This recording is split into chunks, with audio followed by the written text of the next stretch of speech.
Hello guys, நம்ம நீ பார்க்க போகிற படம் என்னென்னா Insidious out of the further. இப்போ இந்த படத்தோட கதை என்னென்னு பார்த்துரும். படத்தோட ஆரம்பத்திலே பார்த்தீங்கன்னா ஹீரோயின் அம்மா இறந்து போயிடுவாங்க. இப்போ ஹீரோயின் வளர்ந்து அவங்க ஒரு குழந்தையும் இருக்கும். ஹீரோயினை பார்த்தீங்கன்னா ஒரு டென்டல் டாக்டராக இருப்பாங்க. அவங்க எப்போல்லாம் தூங்குறாங்களோ அவங்களுக்கு கெட்ட கனவாக வந்துட்டுருக்கும். இந்த கனவெல்லாம் ஏன் எதனால் வருதுன்னு அவங்க கண்டுபிடிச்சாங்களா இல்லையா, இதுதான் அந்த படத்தோடைய கதை. எனக்கு இந்த படம் ஒன் டைம் பார்க்குற மாதிரி நான் சொல்லுவேன். ஃபஸ்ட் அவங்களுக்கு ரொம்ப இன்ட்ரெஸ்டிங்காக தான் போச்சு. எங்கேயுமே எனக்கு போர் அடிக்கலை. இன்ட்ரோ போர்ஷன் சூப்பராக இருந்துச்சு. இந்த படத்தில் ஒரு 3 சீன் சூப்பராக இருக்குன்னு சொல்லலாம். அவங்க பொண்ணை தேடி ஒரு சோபாக்குள்ளே போவாங்க.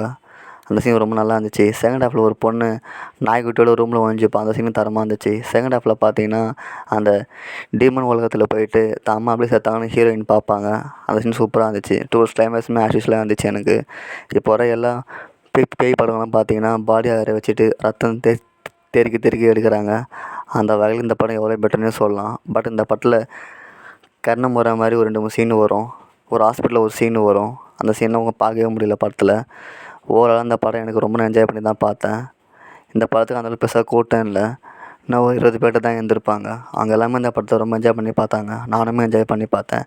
தேட்டரில் பார்க்குற ஒரு தரமான படம் தான் இது. கண்டிப்பாக பாருங்கள். நீங்கள் இந்த படம் பார்க்கறதுக்கு முன்னாடி எல்லா படத்தையும் பார்க்கணுன்னு அவசியம் இல்லை. நீங்கள் டேரெக்டாகவே இந்த படத்தை போய் பார்க்கலாம். மறக்காம சப்ஸ்கிரைப் பண்ணுங்கள், லைக் அண்ட் ஷேர் பண்ணுங்கள்.